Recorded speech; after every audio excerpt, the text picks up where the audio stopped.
Oh, yeah. Okay, really well. All right, we're live. Okay, folks, we're gonna call our February 21st, 2023 work session to order at 5:30. We have three items on the agenda tonight. The first one is the Cedar Creek Trail Highway undercrossing and floodplain study. And since Craig's not here. Yeah, Jason Waters is our city engineer, and I'll turn it over to him to do introductions and get it started. Yeah, thank you very much. I'm Jason Waters, city engineer. I've been on the job for about 10 weeks now, so these work sessions are a great opportunity for me to get you up to speed on the project as well as myself. We have our consultants, Kittleson and Associates, that we hired at the beginning of the year to take a look at the floodplain in this area and sort of the options that we had for an undercrossing. We've just completed the Cedar Creek Trail. That's not shown in this exhibit. It will show up here shortly, but I'll stand up here just to show you some of the 2009 feasibility study. Kind of showed a general cut and cover alignment through here. And this was 2009, so about 15 years ago. And during the construction of the Cedar Creek Trail, we noticed some discrepancies in the floodplain maps. Significant, where the floodplain maps were showing the floodplain up near the highway. And we know it's down here near the culvert.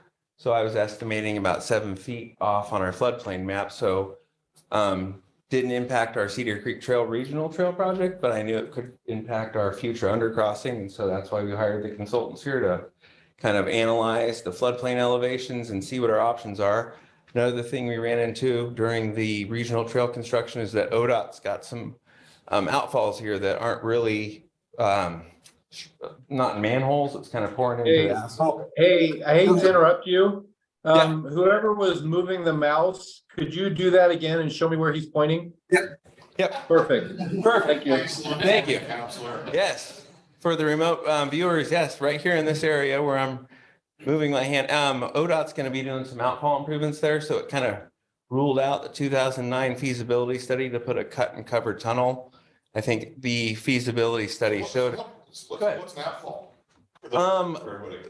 Outfall would be you'd have a manhole here and then you'd have a pipe coming out of it, either into rock or riprap or a swale. Oh, for And stormwater. For stormwater, sorry about that. Thanks for catching me.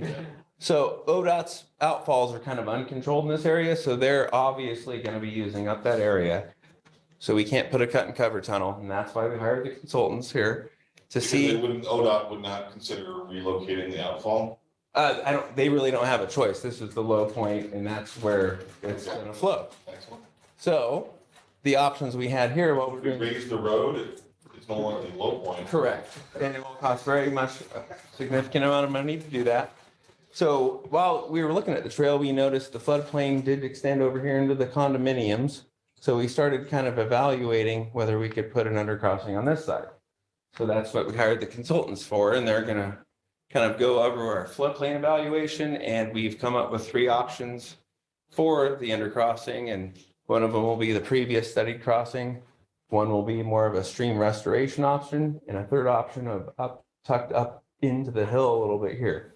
So without further ado, this is Kittleson and Associates. This is Tony Roos and Chedemir Jessic, principals with Kittleson and Associates, and they'll walk us through the floodplain evaluation and kind of the 3 options, costs, and then we'll kind of give you our recommendation on what the next steps will be. Thank you. So Jason mentioned, no, 2 steps in this process. One is the FEMA floodplain. The existing model that was recorded in Developed in early 2000s. 2000s puts the floodplain 100-year storm event almost overtopping 90. I've lived here since 76. I've never seen it overtopping the highway. Rarely seen it topping the pool that's right there. In 96, did it even get over the pool? I don't think they got close. I don't remember it being over. I never heard that it did. We reached out to Washington County. They've got aerials that show the flooding from 96. So he said, I'll get that to you tomorrow. Doesn't help me do. But we're going to get that picture just to prove it. That flood in 96, especially for Sherwood, wasn't as bad as it was for Carlton or Yam Hill, because we've got Paramount didn't have the snow load that the Trask Mountain had. So when that melted plus the rains, the streams in Yamhill County got hit harder than the streams here in Sherwood. Unless you're collecting all those streams like the 12 River or the Lime River did. So it wouldn't surprise me if it didn't overtop the pool in 96. So Chandler and his team ran some models, one looking at just a mathematical finding the issues in the model that was reported. And then we also looked at an option to replace the culvert. And then the second step of this feasibility study is to look at the trail crossing location, as Jason mentioned. So we'll start with the floodplain issues. Chandler? Yeah, so, so early in 2000s, Clean Water Services went through a mapping process and they established the base flood elevation. Then later, FEMA came back through again and they had Atkins, one of their consultants, redone the model. This time, their team kind of disagreed with the initial work and took out all of the flood storage that exists along Cedar Creek and run those flows through and basically, which resulted in significantly higher floodplain elevations, basically almost to the crown of the road. So they were assuming that somehow we're gonna take away the flood storage area? Well, there's, for example, like railroad trestle, that area provides significant storage and they ignored that. There are certain elements that they ignored. So what we did was to convert their model into basically what's called unsteady state model, which captures complete storm, duration of the storm, like 24-hour storm, and utilizes the storage, and that resulted in significantly smaller base flood elevation, close to 10 feet. So we know that the maps are wrong. And then we also looked what would happen if the 99 culvert that was built at the beginning of the century is a restriction itself. I was just gonna ask that, is that one of the reasons the model has the? Well, there is a rise in elevation from the downstream to upstream, just in its natural setting right now. And then if this was to be upsized eventually by ODOT, the floodplain elevation would drop even additionally 5 feet. So that does have repercussions throughout the upstream system. So just to make sure I understood that, let's say we went to a solution down the road of lifting 99, say 250-foot spans to restore that whole stream. That would change that model and potentially lower it. Yeah, they would lower Yeah. it further down. Okay. So that's this option here, is replacing the culvert with something that handles the entire flood load. Oh, okay. And We for all- reference, you can see roughly where that pool elevation is between those lines. That's kind of our truth telling of what the model holds. Swimming pool with the condominium. Oh, okay. I just thought you were just Cool. referring to Oh, a natural. yeah, so The swimming pool is a reference you can see from the highway. That you saw in the slide before. So we also wanted to understand what is just a frequent storm that would occur currently, so we looked at 2-year water surface elevation, which is fairly frequent. We wanted to know, does that have impact on a culvert location? We also looked at 10-year and a 25-year water surface elevations. And we at least wanted to make sure that our undercrossing is located above that, those frequent flood events. And that'd be for the walking surface not Right. being inundated frequently throughout the year. So, what can you do about this thing, right? There's some options. You could go ahead and update the flood maps, go through a process through FEMA. It's called a letter of map revision. Some of the work we already have completed, the modeling efforts, and we didn't collect a bunch of additional survey data. All we did was to revise the hydraulics component, how the water is being routed. Now, the next step would be to generate some more reports, maps, submit those to FEMA and go through a process consultation. Their consultants will be reviewing our work. We would go back and forth and eventually the maps would be revised. So this is making no physical changes to the stream or the culvert. This is just purely a mathematical exercise of remodeling the stream. And updating basically your maps. Just fixing the maps. Fixing, yeah. If we never proceed with any project. That's what that option is. If you decide, for example, that you wanted to replace the culvert or ODOT replaces the culvert, at that point, there's a different process through FEMA. It's called conditional letter of map revision. Basically, it's seeking an approval from ODOT to from FEMA to do the work. And once the work is completed, it will result in different maps. It's a lengthier project, really should happen with a project. If you decide a project, then you go through that process. So remodeling the system for the open channel with the trail next to it, that's what option 2 would be. And have we included or is ODOT included if that culvert is failing? No, the culvert is, we actually did reach out and talk to ODOT, we met them in the field. They did they do every few years, they look at culvert and it's in great shape. Yeah, we didn't get really solid answers It's out of 100 it. years old, but they say it's in great shape. And that's kind of the whole process of preliminary design, that we haven't really done a whole lot on projects, and that is something that I know we're going after the lottery funds on.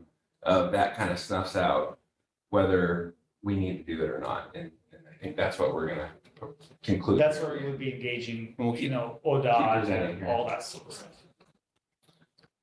And that requires permitting with US Army Corps of Engineers, compliance with endangered species, and it's really tied to actual project. So option 2 is we would only select that if we decided to proceed with the full culvert replacement with the trail next to it. That would get absorbed into that project. If we didn't want to proceed with the project and wanted to just fix the maps, that's option 1. And we've done it, and Bob did check the FEMA maps, that there are no structures that are affected by the super high floodplain elevation, so that's Why would we do option 1 then? What does that gain us? the ability to do feeder trails and things like that. I think that the floodplain maps are incorrect, so we would have to offset every single feeder trail we put in there. We'd have to do an equivalent map. We might even have to do Clomars technically for those feeder trails. But if we don't have an undercrossing, why would we need feeder trails? Further upstream, it could be further impacts with our trail that we just built could have sections that are in this incorrectly modeled floodplain. So if you have a floodplain here, and any work that you're doing within that floodplain, it triggers either compliance with FEMA, if you're in that red zone, and if you're in a floodway. And then if you're in the blue zone, it's compliance with Clean Water Services, your own code, floodplain development code. And And we have some parking lots actually that are in this area that the city owns with the condominiums that are in the incorrectly modeled floodplain. So if we did do any development in there, it could become an issue. So, There are some of the basements for Glen Eagle Apartments, I think. yeah, that are, I think, Within that, so they're fixing that. So if we did proceed with the project, exactly, Yeah. it could become an issue if we did not decide to proceed with another Then we project. might want to update. Yes. But if we're gonna do, like if we did the full-blown stream restoration with 99, that would be a completely different Yes. study. We would do Part of that culvert project. replacement and just wait and do it with that. I would wait and hold off if you were to proceed with that option and then update the maps. That actually gives flexibility in a sense that when we open up the culvert, for example, and put a bridge, no longer that culvert is a dam and pushes the water downstream. There's going to be slight rise in water surface elevation. So if you do that today, and then you follow up with a culvert project, then now you're raising the water surface. So in actuality, we could be creating an issue at Edie Road, for example, that needs another Oh, I see. culvert replacement option, and we have not evaluated that. And I already know that they went out to do the ordinary high water and it was backing up off Edie Road a bit. So they weren't able to So just establish make sure I that. understand, so assuming we're doing a project, we would wait to do this as part of that project. So we can, If you're doing a full-blown replacement, if you're just doing a parallel, And we'll go over these options but we here. could do, again, that can be done as part of that project too, right? it could be done. It could be done or And if we it's, didn't do a project, we could do nothing. Exactly, Exactly. or you could do the parallel path and still not play the floodline. Okay. Yeah, so option one, we could actually do with the tunnel option that we're gonna present to you here in a moment. So we can roll into that. There's three options. if you want to explain each option. Sure. So we looked at the three options to cross 99. North is generally to the left, so this is the north side of 99. There's the existing swimming pool. So the first option is the right option. As opposed to the wrong option? The right side option.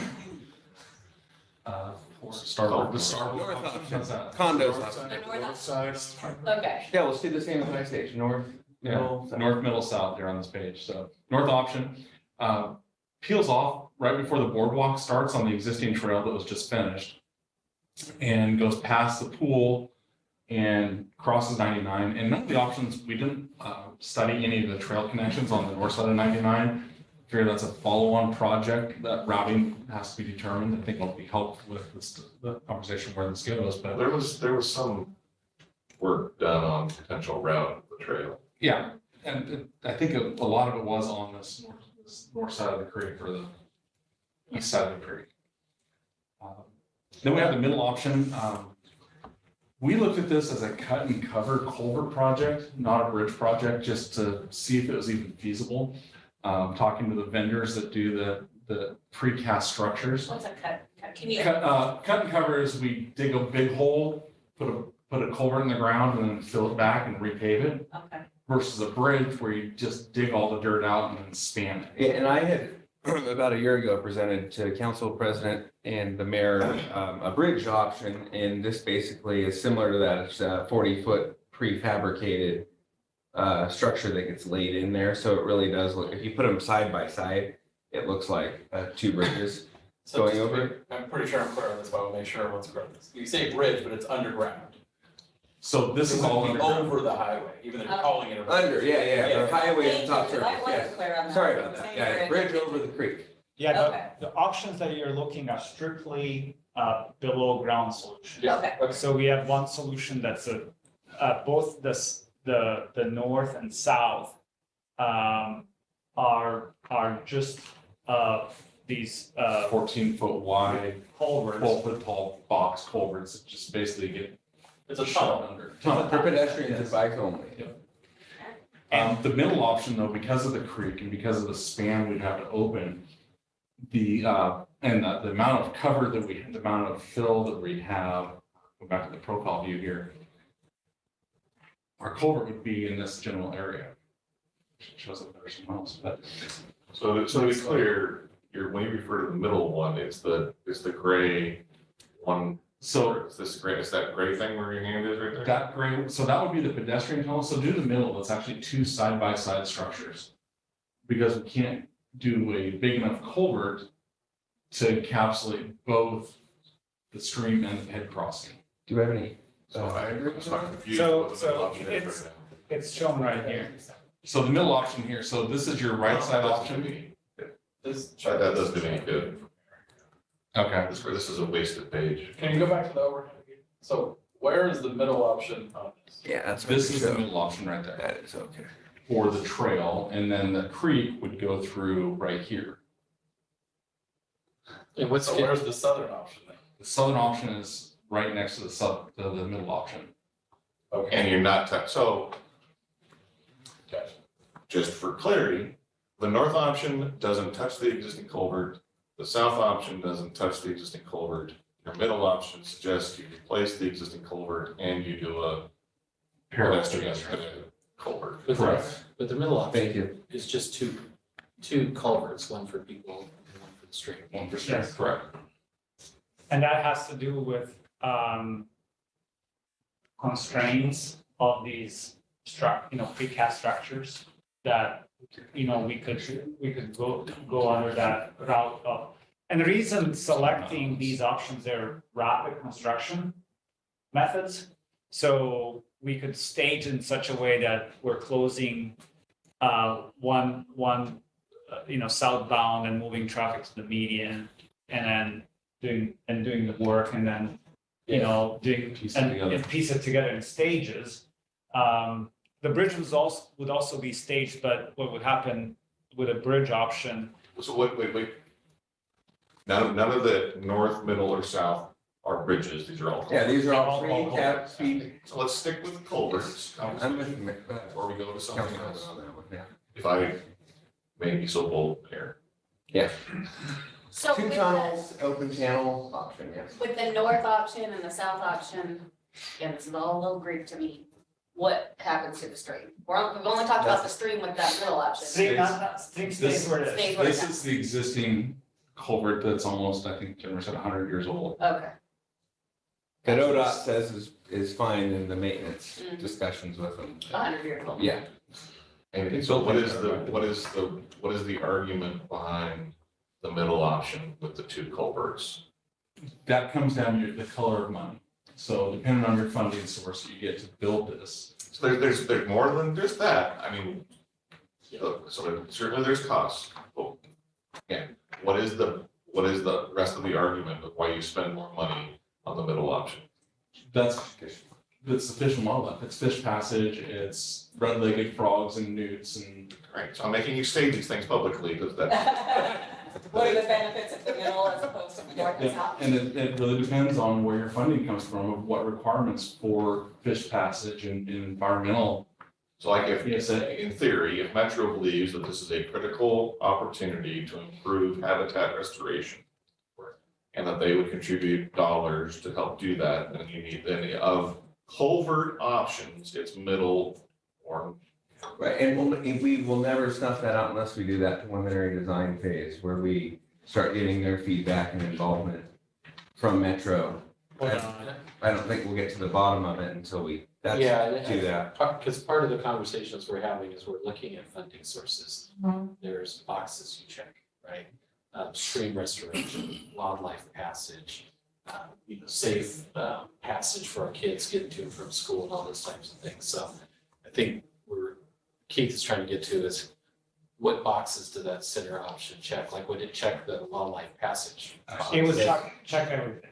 Everything except ODOT's structure, they're not on board with it yet, and we don't know if there are fish passage issues per se, but we would snuff that out through preliminary design, but yes, But it could be beavers, it could be yes, deer. all wildlife, and I think that's what we're gonna end up concluding here, is that we need to budget for the fish passage option and go that route.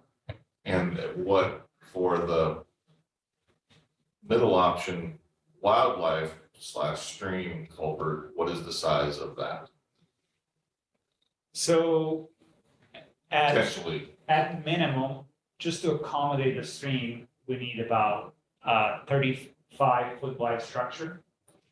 To accommodate pedestrians, we need about 14 feet. And then if you have a wildlife shelf on the side, so you're looking probably something in the range of, so that's. So there's still, again, the middle option is two culverts. Yeah. Two side by side, Is at least Versus. 35 feet wide to accommodate, we'll probably have a stream shelf to accommodate wildlife and cross section to let the water move through. Yeah. And on next to it would be a structure to accommodate pedestrians. So you wouldn't have that experience, you would be walking through a tunnel. The only difference would be is you wouldn't be able to view the stream. And if you wanted to have the stream and path in the same color, what you're really doing is putting a bridge in. It would have to be bridged. And is it safe to say that a lot of the costs of this, of all the culvert options, if you do one culvert or two culverts, they both require you to shut down one side of it. So then there's some economies or savings, because in theory, you can drop these in, dig it out, drop them in on one side. Huge amount of traffic controls built into the cost that we came up with because Yeah. of the shifting of the amount of structure you have to do to hold the existing road in place and get traffic on it. Right, but that cost is more or less the same if it's one culvert or two culverts. Four culverts, Yeah, or four culverts. And I have to ask, you can't have like one culvert with beams to deal with the loads and even like a railing. So there is an option, a bridge option out there that you have basically earth on top.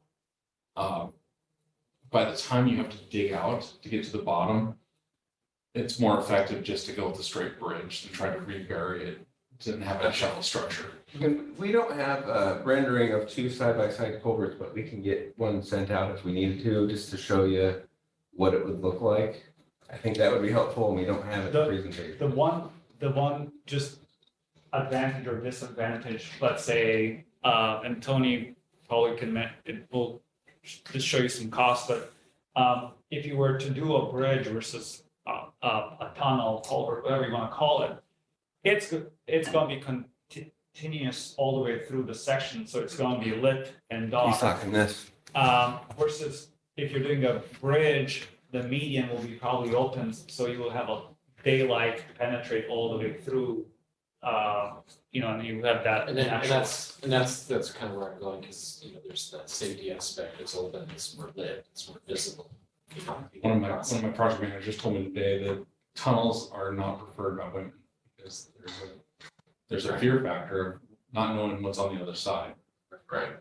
And again, I apologize, all the culverts suggested here are continuous from one side to the other. There's not like a break in the middle. Correct.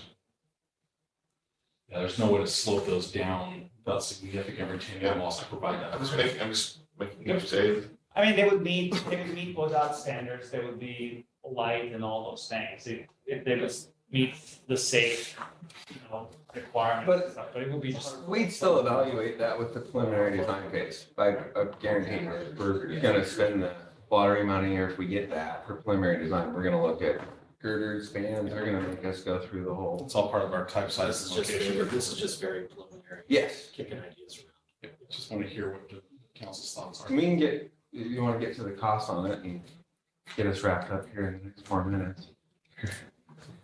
So we look high level at the costs, left, center, and right. So it's, the costs are there. South. Well, yeah. Change right. South, middle, north.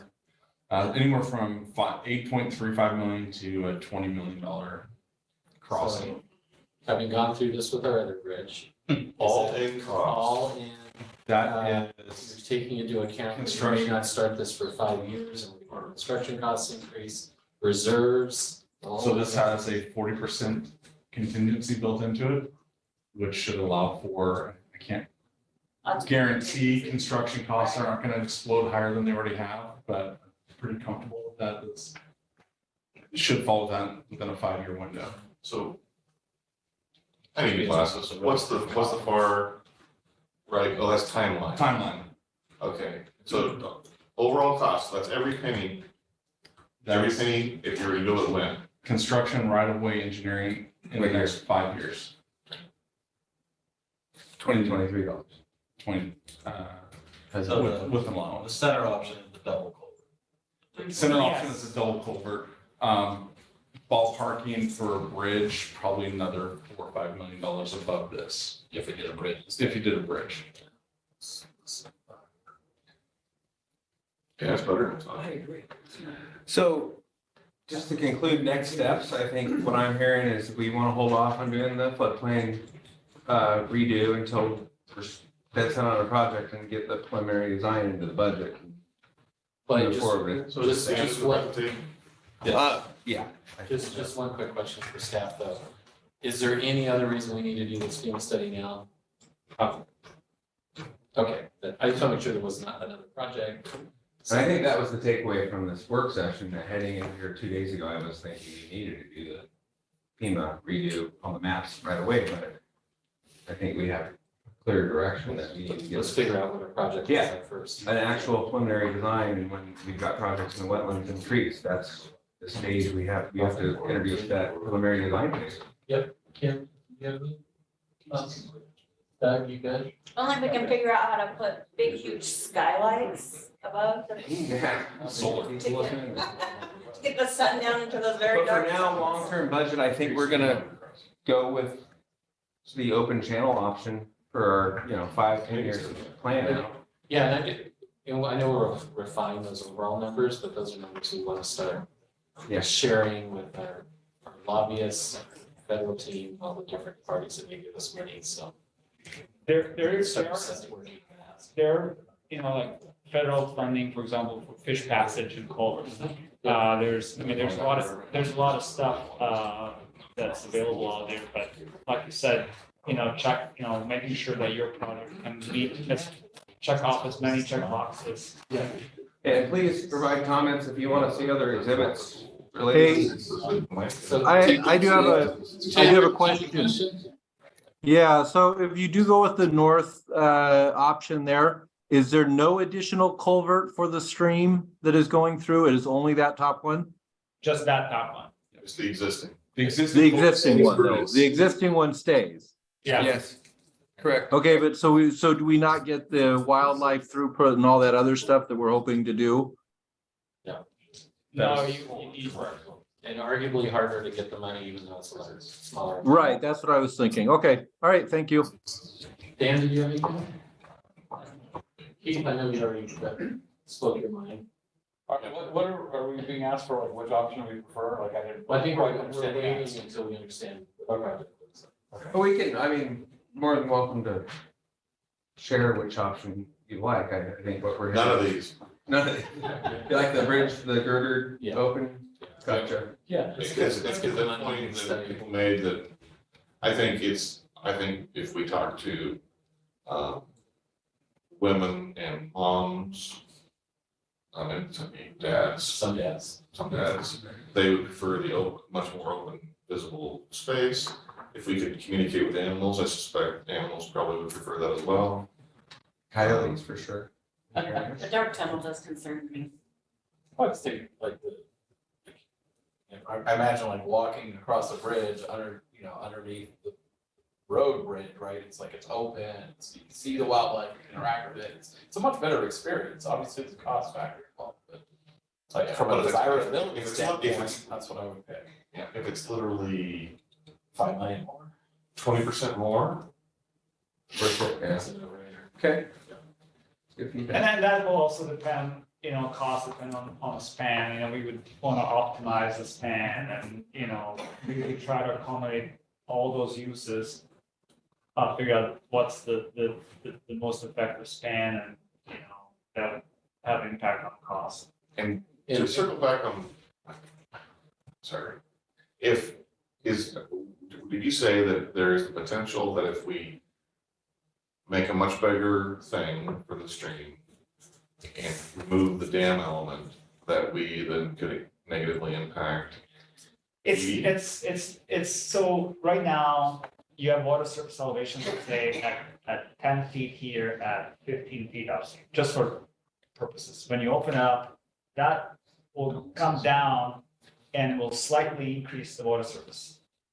Right now, the existing culvert acts as a plug. You guys have a advantage in the sense that you have a floodplain here. So when you go through a process of Clomar later, and you could say, we're going to take the water surface elevations from here and drop it down because of the bridge.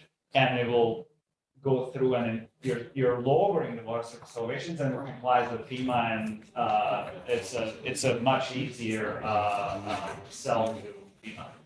So there's advantage of holding off that if you're going with central replacement structure.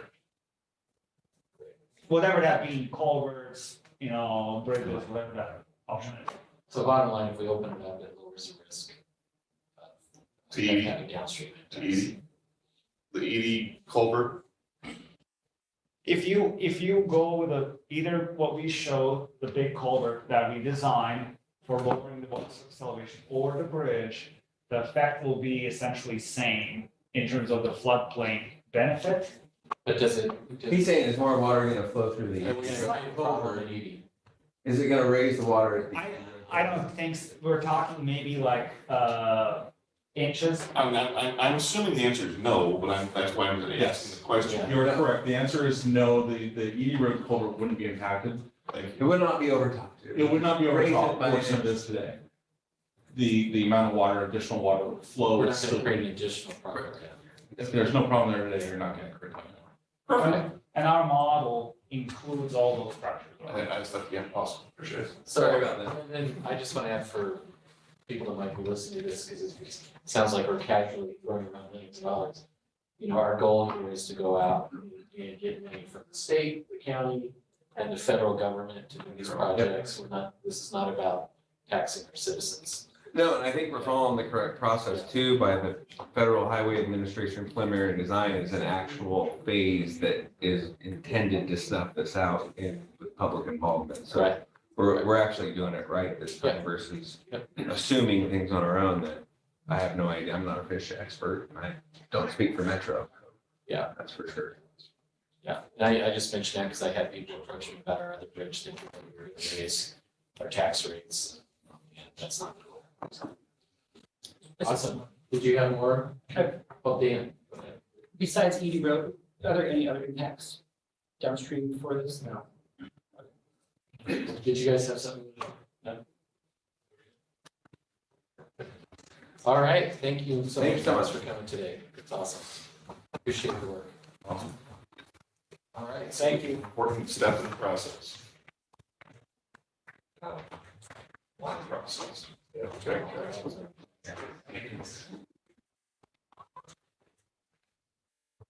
all right, Brad. We're on to our second item, short communication priorities. Welcome to the meeting, Brad. Thank you. Good evening, council. Wanted to follow up from goal setting back in January, talk about what I'm calling the content management system project, formerly website citizen engagement project that is a council goal. Wanted to get some kind of additional direction from council on what features and functions of the new CMS would include. Briefly discuss just maybe the types of systems to get your input, and then a potential timeline on that. So first, what is a CMS? I think just a little bit of background. It's essentially just a database. So it's a database that holds content. That database can then be used to present it on a website. It can be used to present it in social media, on a mobile app, digital signage, television station, wherever it's a holding place for that. It also can be a system that enables forms and surveys and notifications. So it's essentially a database to manage your communication. It's what we have today. So our website today is built off of a CMS. It's presented primarily only on the website, but it could be extended to be used for other purposes. So the 4 council goals, what I gathered around citizen engagement were these. So enhance the website platform, enhance social media, utilize modern communication tools, surveys, text messaging to solicit feedback from residents, track and respond, analyze citizen requests through customer relationship management system, and then develop a comprehensive approach to doing surveys. I'd probably modify that fourth one a little bit, Mhm. talking about like, more like community outreach in general. Surveys is one example. Sure, okay. And I would modify 3 just in my, because when I think about it, I mean, this is great, by the way. This is much better than replace the website project. Yeah. As you know, there's a lot more to it. But on number 3, Mhm. it's it's a CRM system for Mhm. sure, but it's also workflow. It's a workflow, yeah. Yeah, Business so process. If you have customer request comes in, there's a 3-step approval process that can route that through all the different Special event people. permit. Special SEPA permit Mhm. and having that common experience for the customer. Yep. I'm with you and I hear you. So kind of to tag on that, what I heard in the conversations we've had in the past and at goal setting was number 1, deep citizen engagement. So we want to be able to kind of interact in a modern way with citizens. So that's not just having residents look at our website for information, pushing it out to them. It's again, some forums and surveys, and I heard mobile was a big aspect as well. Can I add a concept to that? Mhm. Because what, and by the way, anyone feel free to jump in, but when I think about that too, it's not just, when we talk about citizen engagement, it's you know, maybe going through a process of talking about those user stories, because, you know, if you have two parents who both work, you know, they have all, you know, they're taking the kids to sports and all that, how do we engage with that particular group as an example, in a way that they can engage without having to come to a town hall meeting or just come to a council meeting, you know, really thinking about what the customer experience is out there, how we enable them to engage with this productive. Yeah, so where kind of CMSs are going, and I did quite a bit of research on this back in the fall time, is there's a new buzzword, digital experience platforms, and it's kind of around that. It's like you're building your user base and putting them into buckets of what they want. So, you know, somebody coming to our website might be a developer, and they really only want to see building plan and stuff, so they can alter their profile, so to speak, when they see that type of information. I think that extends to residents, you know, people that are looking for business information.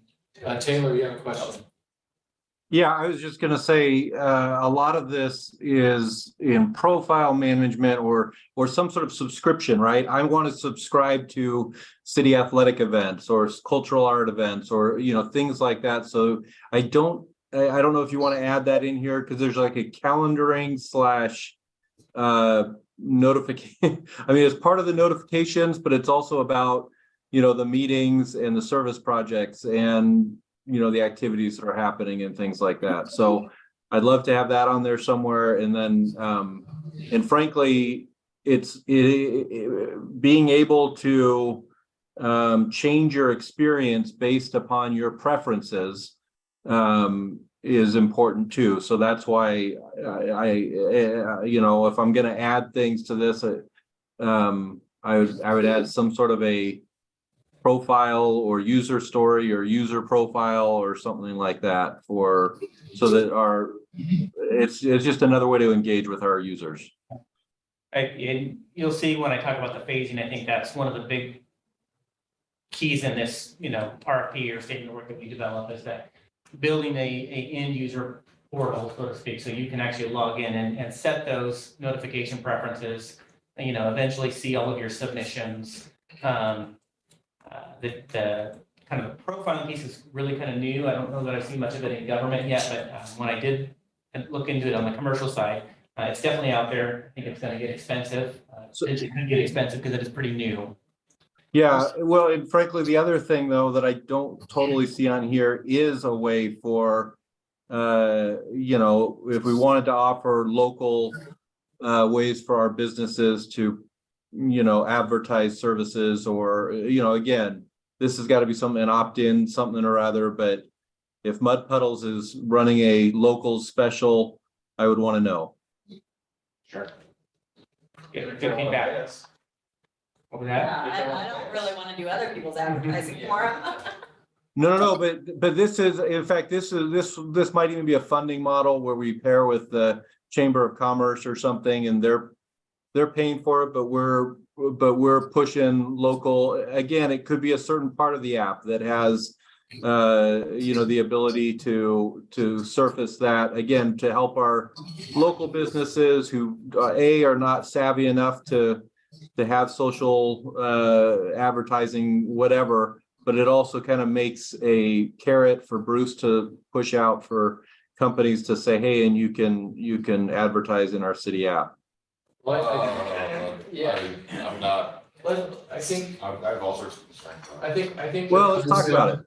Well, I think the concept's good. I think for like, if we're advertising for like, especially city events, movies in the park, you know, stuff like that.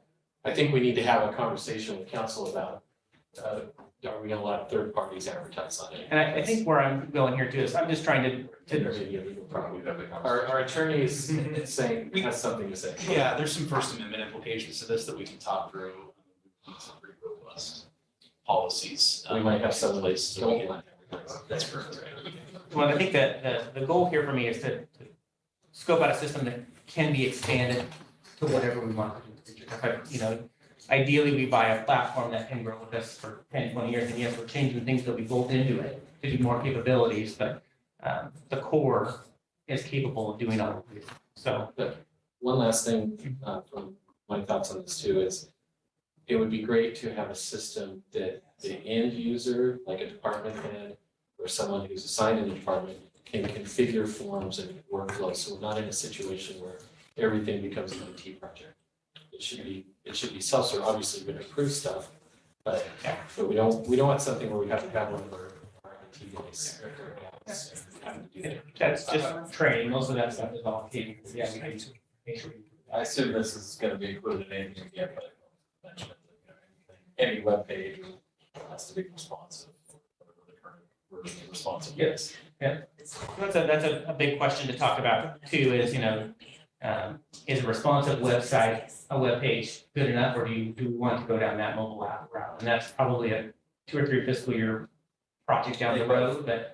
I think my thought on that is we don't take a decision now, but it's mobile first. Sure. But it may be the responsive design, as long as you start with the mobile, you design it on the mobile side, probably okay. I'd say the other way around, like, the web, any web page has to be responsive design, so it works on mobile or desktop. Adding an app would be something that I want the platform to be able to handle, but I wouldn't say launch with an app necessarily. Oh, we're saying the same thing. Yeah. I'd even be okay with the progressive web app.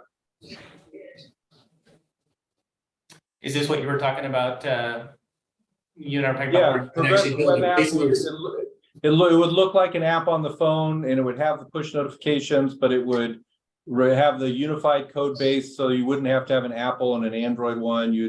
It would just be the same.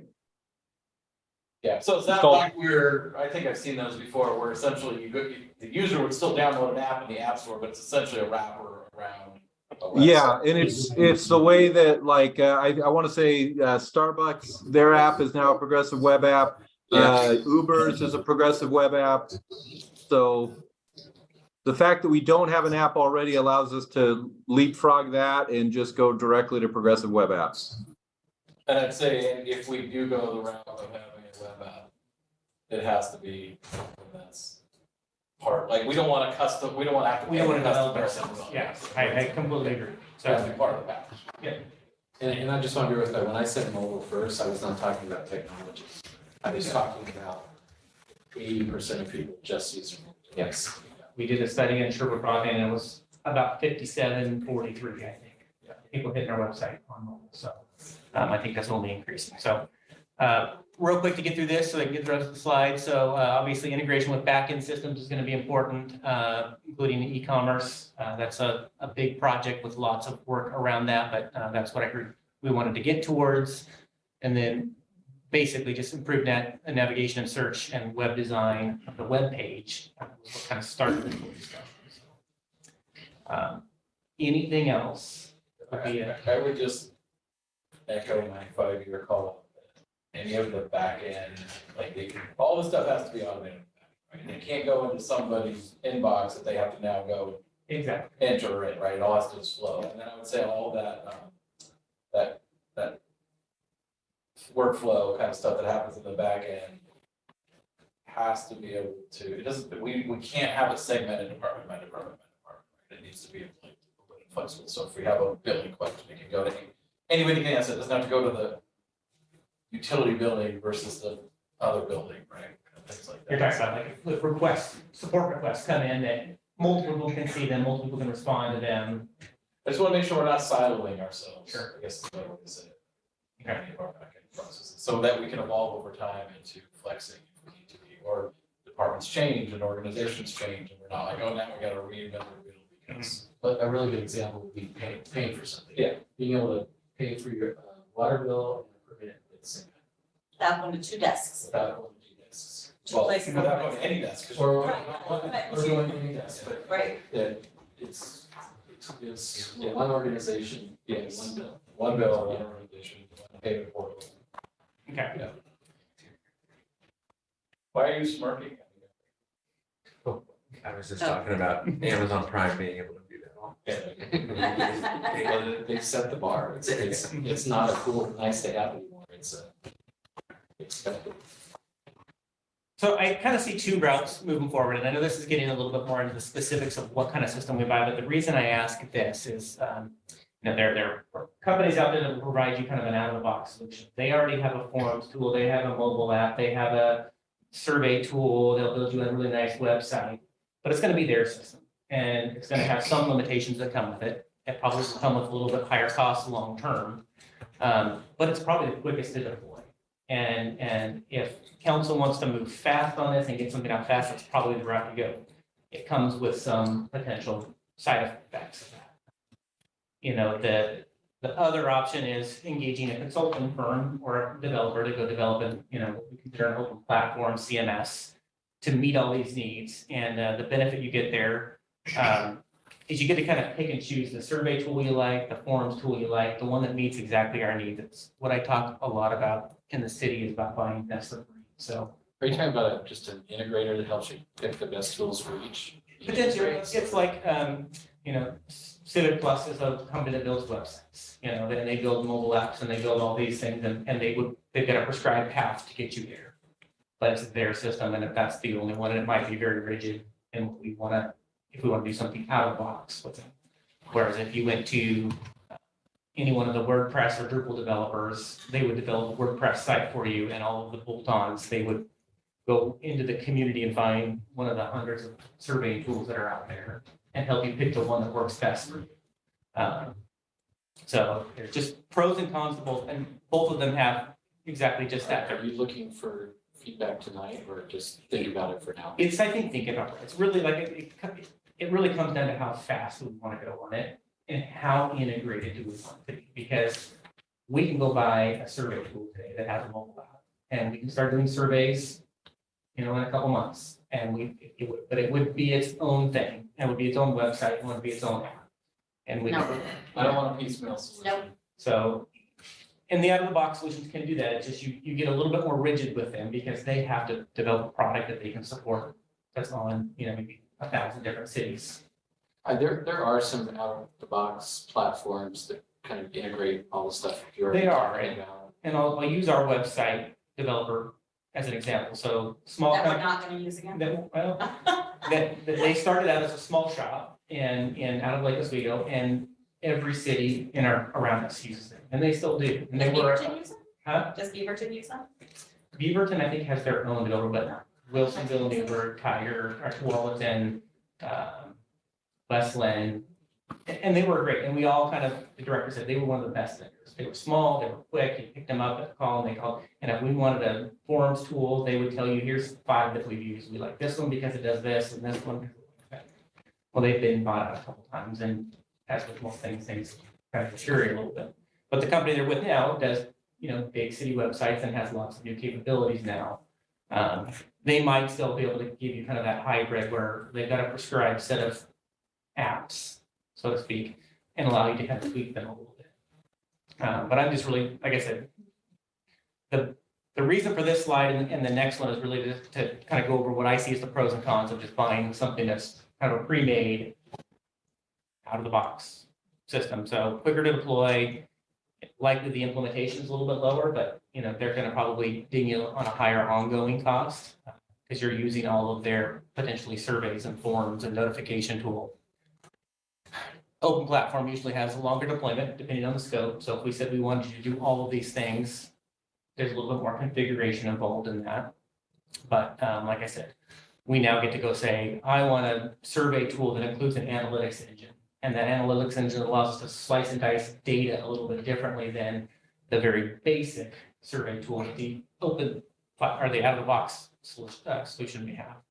I'm talking in generalities here. We won't know the details of this until we bid it out, but you just have a little bit more options when you go to an open platform, but it does come at potential risks. And there's been a lot of changes in this in the industry because some of the out of the box, I hate that term because it implies it's pre-configured. It's not. Yes.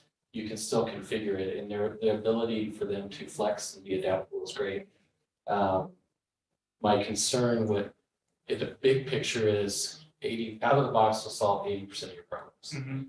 You'll spend a lot of money getting to the 20%. So I think we just really need to know And I think that's where it comes to this resident portal and being able to see everything in one spot, including if we have a very in-depth bill pay process and a very in-depth community development process, getting that to go into another system is gonna be a little bit of work regardless of open platform or Outlook. So, the big benefit of, I think, when you're talking about a website is the portability of it. So right now, all of our city web pages are sitting in a database somewhere. We skin a new page on front of it that makes it look different. It's still, the data's still there, right? We're not recreating pages. Well, we make need to eliminate a lot of pages. We do, we absolutely do, and I think there's a exercise that needs to be probably done, that we go through every page and just say, it's still relevant. Well, you can know just what the hierarchical structure looks like, Yeah. does it still make sense, and where is the archives? But you start building pages and I mean, that's a pretty big lift to go recreate it, right? Page, you Of know, course. so I just pulled that out there for that as a That's a benefit. good, that's a good. I think- between, like you said, depending on how fast we want this, like, it's been on our council hold, I think, at least 3 years, so we're going on our fourth. But I'm not like wanting it to go so fast that we give We up, missed something. we miss something. And we're gonna get 80%, like Tim said, the 20% is gonna cost us so much more than if you went with a not an out of box and built exactly what we wanted, and that took 6 months longer, 6 months Yeah. longer, I mean. Well, I think that's a good transition. So this is kind of how I see things kind of going, kind of phasing it into fiscal years. We're getting a late start this year, so this first phase, which is kind of the underpinnings, is probably going to span into next fiscal year. So, but it would be the bidding, the selection of the CMS, it would be the website design, search navigation improvements. We would seek forms integration right off the bat so that we have some basic capabilities to submit service requests or requests for a pothole, or maybe it's a form that we're normally taking in paper, we could electronically bring that in. We can enable notifications and then create kind of the basic resident portal where you would be able to see the submission that you submitted, maybe enable some notification preferences. What's the status? Yeah. All that kind of stuff. It would be basic, but it would be the beginnings of it, and then we'd write the RFP or scope, the statement of work in such a way that says, hey, we want to get to these aspirational things. So whatever you select today, make sure it can get us to this end phase. Phase 2, which I would propose, will probably just include money in the proposed budget this year to get us to phase 2, but it would be maybe more in-depth forms integration. Maybe we're starting to accept the whole business license process on the website like we did many years ago. Maybe we would find a way to, and I haven't talked to Eric about this yet, but like we could take the business license form, or not the business, the building permit form, and we could bring it in electronically and find some way to work with Infor to kind of suck that data in. So, I think on that account, there's gonna be, Eric, I hope will agree with me on this. For like a building permits, Mhm. that is such an involved process with back and forth, very complex diagrams. There's whole systems out there that just do that. You don't want to recreate that. and I'm just talking about the ingestion of the data, the applicant, the address, so that that data doesn't have to be retyped. I know, like, the city of Salem, like, I just was on their website for a builder that I'm working for, and he's doing 8 homes, and I could go look at all 8 homes, at all the permits that, and all the bills that they pay, all the fees they pay, all in one place. Yeah, there's tools out there that do GIS mapping, so you can actually look on a map and see every single permit in the city, Yeah. drill down on it. And I think, I don't think you want to recreate all that. totally, and Infor has a public facing portal that we could purchase those licenses, implement that, and that would solve that problem. So anyway, that's kind of where I see phase 2, and then obviously some light mobile app integration. Presenting city information on the mobile app, form submission notification, surveys. The third phase, which is a little bit more fuzzy, but this would be what I'd say the aspirational phase, where we're really doing two-way communication through the mobile app or website. We're having deep integration with our backend systems.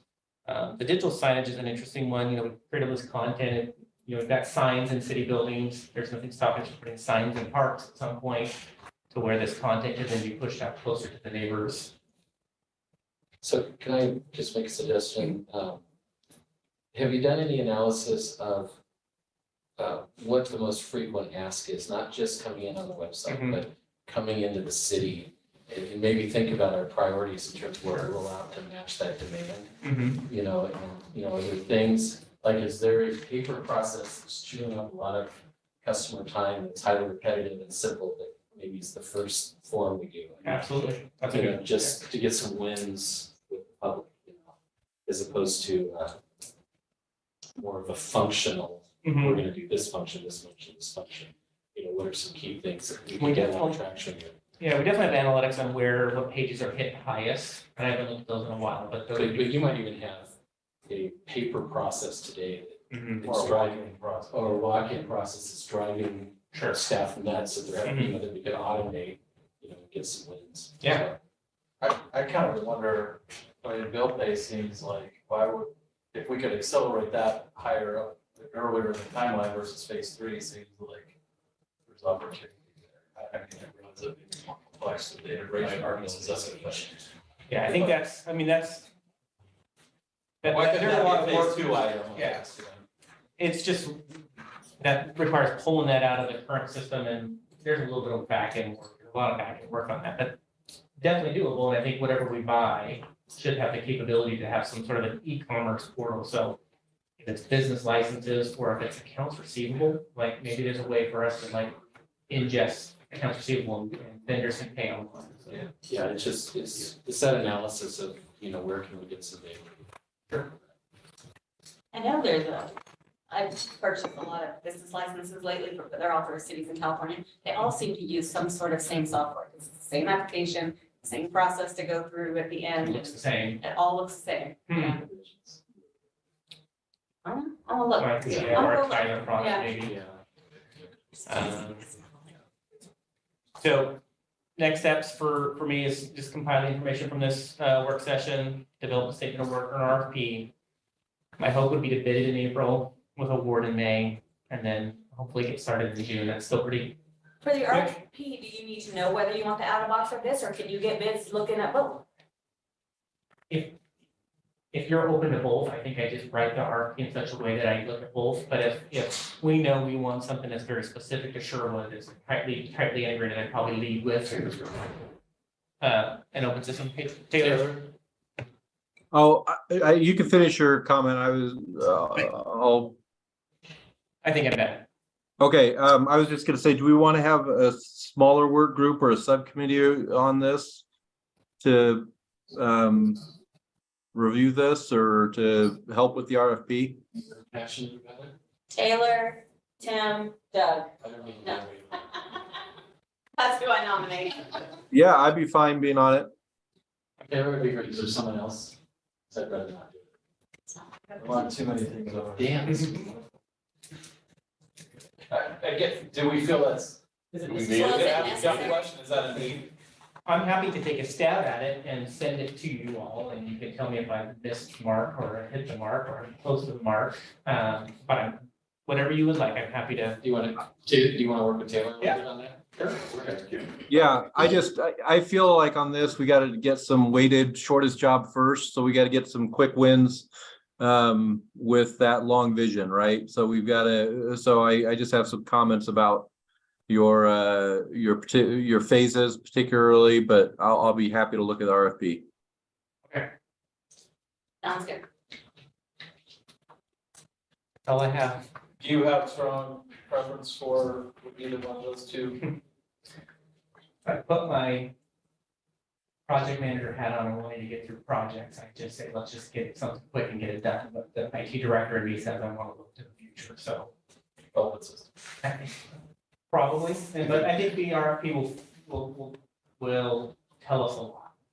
If you can get something that's maybe more purpose-built, but it's open enough to be able to allow us to do some sort of a billing portal that may be more unique to just us. Yeah, I don't want to reinvent the wheel, but I also want to make sure. And I love the idea of social media apps cannot interact with our website. Well, the way I'd love to see. So The it's- city has a social media site. It needs to interact. I hate social media. Well, there's a temptation to think we're unique. And we're not. I mean, I'll use finance as an example. Everyone does their reports the same way because it's GASB standards, right? So you know, I think that the product's out there. It's good. So, yeah. Very good. I think that's. Yeah, and by the way, there are ways to make websites be a one-directional interaction with social media.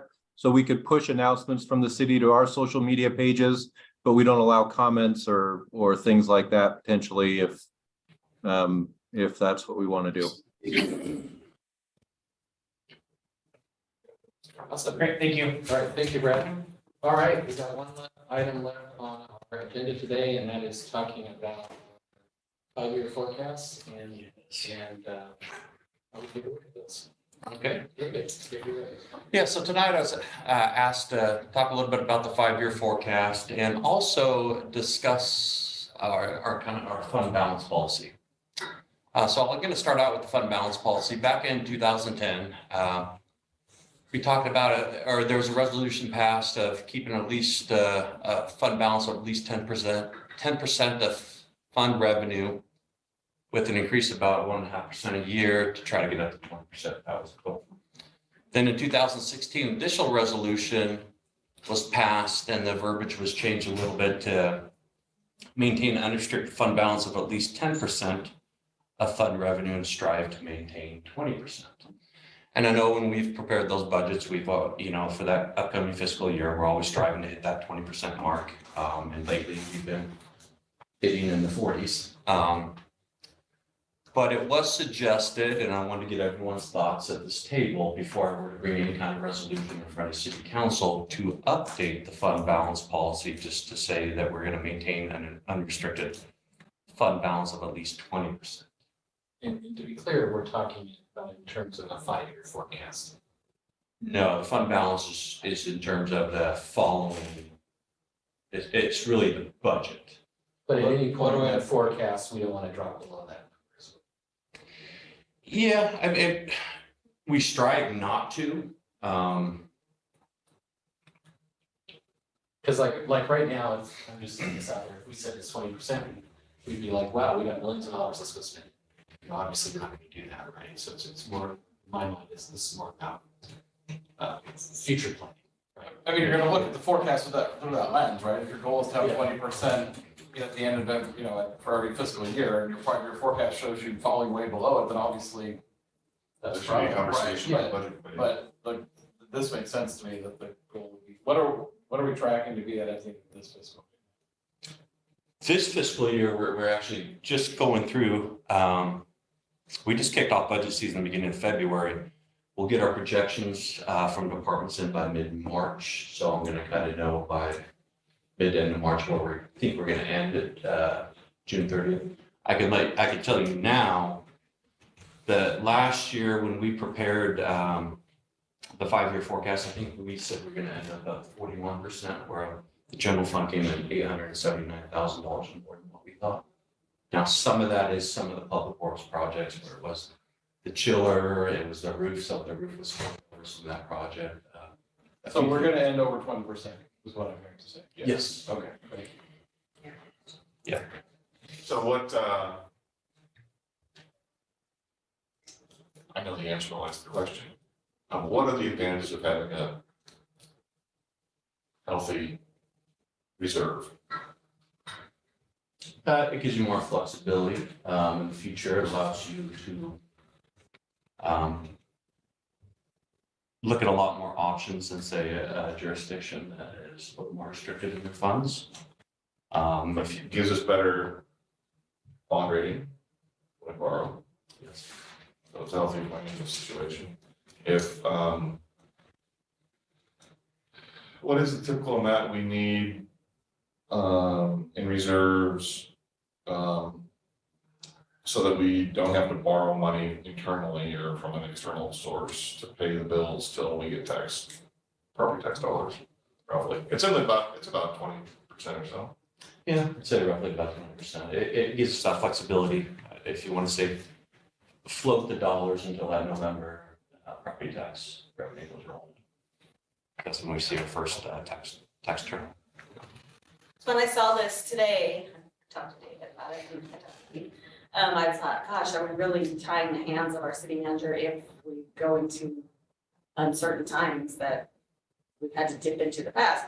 Then I called our most senior person practically in this room, besides Kristen, Oh, no, well, Chris and I compared notes last Yeah. night during Microsoft when she's turned it. to say, okay, so what happened in 2006, 7, 8, when, So everything was bad. We were in the single digits in reserves in a very short period of time. So we started meeting quarterly to try to figure out what way to get out of it. There was certainly hiring freezes in some departments, there were layoffs. and what did we do from July till November to cover that gap? We didn't have enough reserves. Where did we get the money from? Oh, we borrowed it, From? one of our funds. One I of our think we borrowed it internally. Yeah, you were, no, yeah, you were around then. I think we borrowed it internally, we borrowed from the transportation fund or something, so we paid interest to that fund that we should. Because we had a balance, so that is always usually an option for a community that has not enough to cover until the property tax gets there. If you happen to have just done some cities who just did a project, maybe they diluted their Funds. their water fund or their transportation fund, then yes, then they're going to a bank and saying, please let us loan money.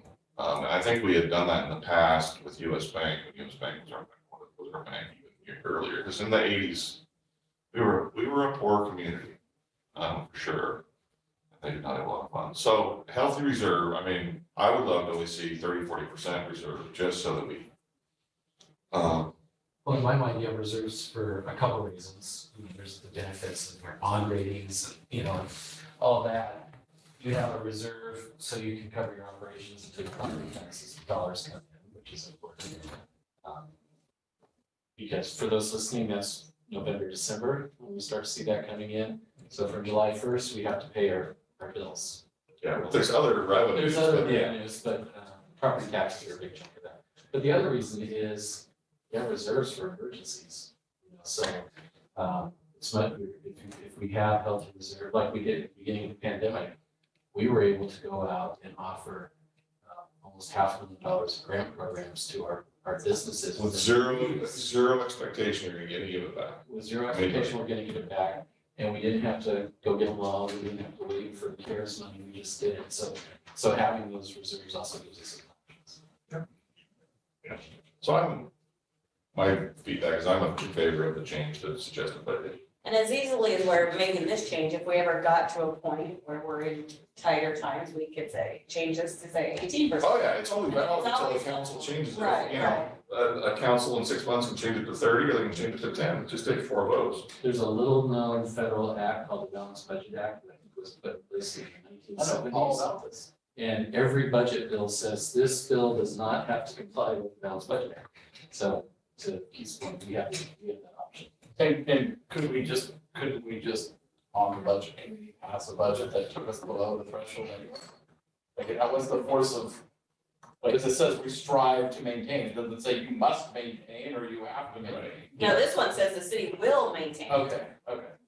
And we could always switch the verb, the city will I'm not suggesting that. strive to maintain. I'm not suggesting that, I'm just saying, like, if we come down to like budget season, we're in budget meetings, and we wanted to go below 20%, we could just vote to go below 20%. So the budget committee could, I would say city council would want to change that before we did a final vote on the budget. Right, which that's all.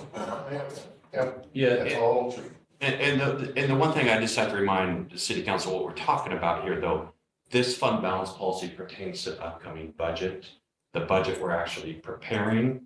So yes, within the lens of preparing the 5-year forecast. Yeah. We're always looking to end above 20%. Yeah, right, that's the question. And I would say it would be great for a city council to not follow their own policy. No, what but could we're happen- talking about an emergency time. I just want to make sure we maintain flexibility in some sort of urgent situation. Yeah. And it sounds like we would have We're flexibility. just setting a plan. And we build in what we call contingency in the budget where I think this year it's like $800 and some thousand, where if there was an emergency or unexpected expense, I have to come in front of city council and say, hey, I need to access this money and this is the reason why. Do a resolution and then I can transfer the money. So, So I'm good with it. I like it. So Taylor? you can, Taylor, you okay with it? Yeah, I'm with Doug, though. I feel like just having that flexibility is important, so I'm fine with that. All right, you guys can prepare a resolution. I'll put it on the first meeting, Ever need to worry about. Right. the first meeting in March, I'll be on. Okay, awesome. And then the next topic is just a general discussion on the 5-year forecast. Budget law restricts. What I can talk about is really just general economic conditions. And I just want to kind of explain to city council kind of the process we're going through. I'm going to be releasing the budget calendar this week. As I mentioned, budget season, we just kicked it off beginning of February. And projections to kind of know where we're going to end this fiscal year, they're due back to finance mid-March. And then all the budgets that all the departments are requesting, all the dollars they're requesting, they're due to finance at the end of March. Some of the factors, there's a lot of information like finance is waiting on. For example, like Lydia will be our HR manager. She'll be attending the CIS conference. We start to find out what is going to be the benefit cost starting January 1st of 2024. We don't get that information until February. Then there's property insurance that comes in at the end of March. We kind of get a ballpark figure of where we should budget those.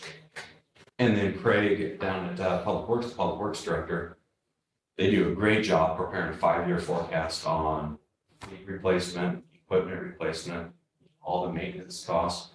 Those come in March, which really factor into that 5-year forecast. Some things we're watching, I just want to let city council, like general economic conditions, of course, inflation. Inflation is still high. We are looking at the PERS rates. Luckily, PERS rates are coming in lower than what we originally thought, but we always have to keep in mind, I would say, the market, because it just depends on when it dip or when growth happens and that 2-year cycle. Well, their last forecast was based right at the peak of the market before we saw it all crash here, so. Yeah. Who knows what the next forecast is gonna look like. Exactly. So you have to really be cautious not to be over optimistic on first cost. And then there has been a slowdown in development here, and I want to say more residential development. Some of the projects have slowed down quite a bit. And so before the 5-year forecast, we showed a lot of development and then slowly trickling down, tapering off.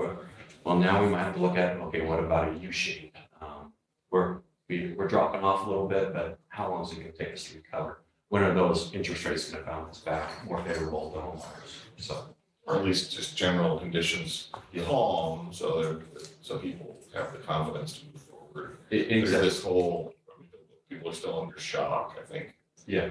Yeah, and I think one of the reasons I asked that we have this conversation is so we can kind of have a higher level conversation about how conservative or aspirational do we want to be? We have, and what made me start thinking about it is we have some headwinds. We have a county that's looking at cutting the library budget. It's looking like it's going to be, it won't pass, but there's a push by counties to take 3% of all property taxes collected to pay for their administrative costs, which could have a significant impact on our budget. So, with everyone's looking for money, and cities tend to get the Short end of the stick, well, we're the low man ensemble. not to pick on the county, but they can make a decision to cut monies going to us, and we're the ones that have to face the voters. So we become an easy target. So I think my inclination, and then a lot of our growth that we are seeing right now is happening in URA, so we're not going to see that hit the general fund. So I just want to make sure when we're talking about property tax growth and some of these things, Hopefully, very conservative. It would be great if there was a bill or two that actually was giving more tools to cities for revenue. But generally speaking, they don't care, Salem, about revenue in cities, they care about Down there, revenue in that's what's states. to cut SDCs. So I think so my take is just one vote, is we need to be fairly conservative on our forecasts this year. Which we were last year. Got there, yeah. Yeah, and that's just coming from the county mindset. I do favor that too for preparing a conservative forecast. And a lot of the growth just, and we still got a little bit of time. A lot of the growth we're seeing in quote property tax revenue for this fiscal year, next fiscal year is really the winding down of that original URA. I know this is not a URA work session, but I have contacted the two banks to get those last two debt issuances paid off, so we get that thing wrapped up by the end of this fiscal year, so we only be talking about two budgets during the season. I was looking at the school districts 2022, 2023 forecasts, and they had a 7% increase in property tax, but it's all because of the raise. And they're gonna see another jump once that. Then we're gonna start stabilizing, because we have the other URA that's slowly starting to grow, and so that's gonna start taking away dollars. Yeah. We have to factor it in that forecast. You know, last year we had an original forecast and we had a modified forecast. And those are outer years where we were forecasting that original 4% above and beyond the 3%. That's where I was getting concerned going forward. So, Dan, For the five forecast, what, do you know your global rate yet that you're gonna use to inflate the numbers? Do I know what? The global rate, like for inflation? My understanding is that the income will only adjust for whatever rate we choose. You can't, even if we have a project coming in 2 years, like our 5-year can't account for that because it hasn't happened yet.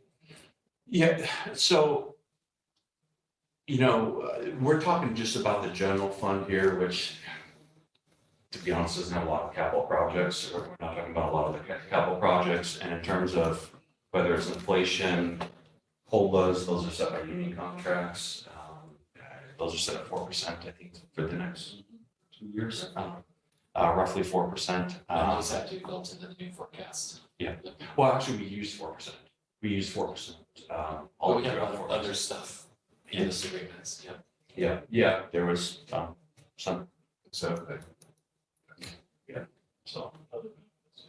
Did that answer your, I'm not sure. I can follow later though. And I know you and I are sitting down, so maybe I can, you kind of see clarification, because I'll actually show you the 5-year forecast, kind of everything that I shared with the kidding, kind of walk you through all that. Kind of get familiar with what you'll see. But the general concept as a council that we've been doing for the last forever is we really look hard at that 5-year forecast. If we have a $500,000 problem in 5 years, it's only $100,000 problem today in terms of correcting it. So having that forward view, we can make small adjustments, keep ourselves out of trouble, as opposed to counting.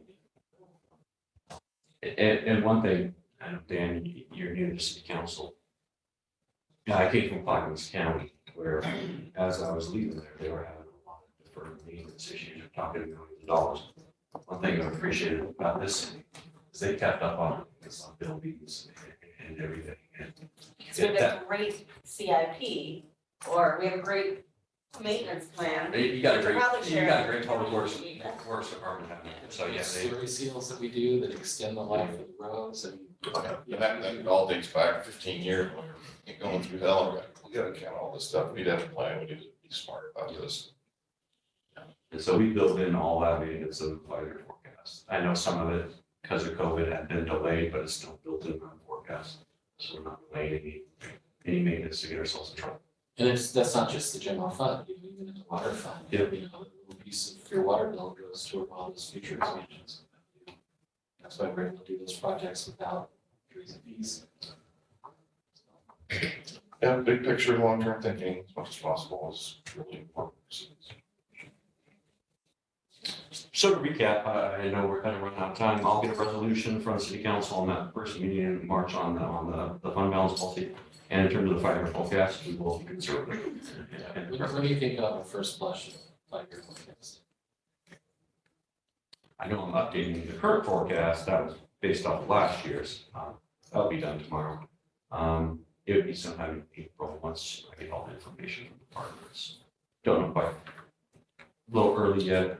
That is, all the departments meet my deadline. It'd be just something great to share with the council and budget committee, as that stuff comes out, so we can start thinking about that. So, Yeah, I'll have to talk to.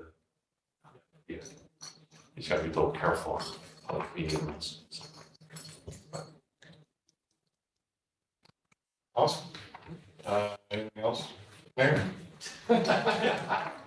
He's so used to saying that. So we are 5 minutes early, So I will, work session is officially over. We'll start at 3:07. Thank you.